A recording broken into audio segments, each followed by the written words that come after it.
নাগৰিক সমবায় বেংক অসমৰ সমবায় খণ্ডৰ এটা অগ্ৰণী বেংক। এই বেংকটো স্থাপন হৈছিল 1999 চনত। আৰু সমবায় বেংক বুলি ক'লে ইয়াৰ আমাৰ দুটা ৰেগুলেটৰী অথৰিটি থাকে। এটা হ'ল অসম চৰকাৰৰ সমবায় বিভাগ আৰু এটা হ'ল আমাৰ ৰিজাৰ্ভ বেংক অফ ইণ্ডিয়া। আমাৰ দুটাৰ পৰাই আমাৰ অনুমতি লাগে। প্ৰথমতে আমি সমবায় বিভাগৰ পৰা আমি পঞ্জীয়ন পাব লাগে আৰু সমবায় বিভাগৰ পঞ্জীয়ন পোৱাৰ পিছত আমাৰ ৰিজাৰ্ভ বেংকৰ পৰা লাইচেন্স পোৱাৰ পিছত আমি বেংকিং এক্টিভিটিজবিলাক আৰম্ভ কৰিব পাৰোঁ। গতিকে আমাৰ 1998 চনত যদিও আমাৰ অসম চৰকাৰৰ পৰা সমবায় অনুষ্ঠান হিচাপে পঞ্জীয়ন হৈছিল, এইটো 1999 চনত আমাৰ ৰিজাৰ্ভ বেংকৰ পৰা ইয়াৰ অনুজ্ঞাপত্ৰ পাইছে। গতিকে ৰিজাৰ্ভ বেংকৰ অনুজ্ঞাপত্ৰ পোৱাৰ লগে লগে আমাৰ এই অনুষ্ঠানটোৱে আমাৰ বেংকিং এক্টিভিটিজ আৰম্ভ কৰিছে। আৰু বৰ্তমান এই বেংকটোৰ 5টা কাৰ্যালয় আছে, শাখা কাৰ্যালয়, আৰু এটা মুখ্য কাৰ্যালয় আছে। মুখ্য কাৰ্যালয়টো আছে আমাৰ উলুবাৰীত, আশ্ৰম ৰোডত। আৰু এই বেংকটোত প্ৰায় 3894 জন আমাৰ অংশীদাৰ আছে।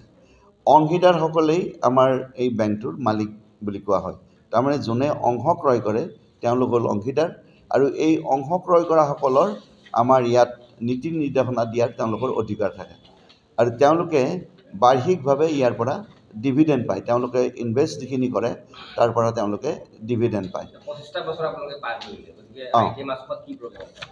ITA মাছখোৱাত আমাৰ প্ৰগ্ৰেম আছে সিদিনাৰ দিনটোত, যে আমাৰ ৰাতিপুৱাই হ'ব পতাকা উত্তোলন 9 বজাত, তাৰপিছত 11 বজাত আছে আলোচনা চক্ৰ, তাৰপিছত আছে মুকলি অধিৱেশন 3 বজাত। এতিয়া পতাকা উত্তোলন কাৰ্যসূচী আমাৰ আৰম্ভ হ'ব 9 বজাত। এইটো আমাৰ বেংকৰ অধ্যক্ষই মানে মই এইটো উত্তোলন কৰাৰ বাবে ব্যৱস্থা আছে। তাৰপিছত আলোচনা চক্ৰখন সঞ্চালনা কৰিব ইনষ্টিটিউট অফ কোঅপাৰেটিভ মেনেজমেণ্টৰ ডাইৰেক্টৰ হেমন্ত কুমাৰ দাস, আৰু তাত উপস্থিত থাকিব ৰিচোৰ্চ পাৰ্চন হিচাপে ডক্টৰ প্ৰণৱ বৈশ্য, তেওঁ ইনষ্টিটিউট অফ কোঅপাৰেটিভ মেনেজমেণ্টৰ তেওঁ ফেকাল্টি, ডক্টৰ অভিজিত শৰ্মা, তেওঁ IIBM যিটো বেংকিং প্ৰশিক্ষণৰ কাৰণে আমাৰ যিটো অনুষ্ঠান আছে জয়ানগৰত তাৰ তেখেত প্ৰবক্তা, আৰু আমাৰ এজন মুখ্য বক্তা হিচাপে মাতিছোঁ, তেওঁ হ'ল সতীশজী মাৰাঠে। তেখেত হ'ল ৰিজাৰ্ভ বেংকৰ তেওঁ সঞ্চালক, ব'ৰ্ড অফ ডাইৰেক্টৰ্ছৰ তেওঁ সঞ্চালক। তেওঁ মুখ্য আলোচক হিচাপে তাত উপস্থিত থাকিব। এই আলোচনা চক্ৰখনত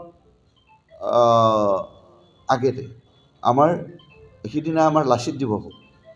লাচিত দিৱস আপোনালোকে জানে যে 24 নৱেম্বৰ তাৰিখত লাচিত দিৱস।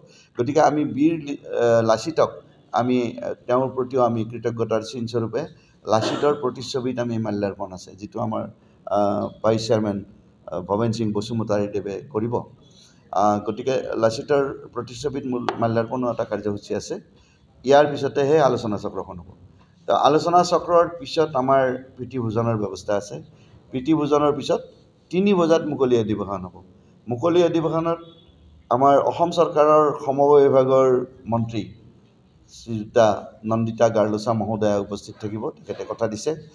ইয়াৰ উপৰিও আমাৰ অসম চৰকাৰৰ সমবায় সমিতিসমূহৰ পঞ্জীয়ক শ্ৰীযুত নাৰায়ণ কোঁৱৰদেৱ উপস্থিত থাকিব, আৰু উপস্থিত থাকিব আমাৰ অখিল ভাৰতীয় সহকাৰ ভাৰতীৰ সাংগঠনিক সম্পাদক সঞ্জয় পাছফৰজী উপস্থিত থাকিব। এইখিনি আমাৰ মুকলি অধিৱেশনৰ কাৰ্যসূচী।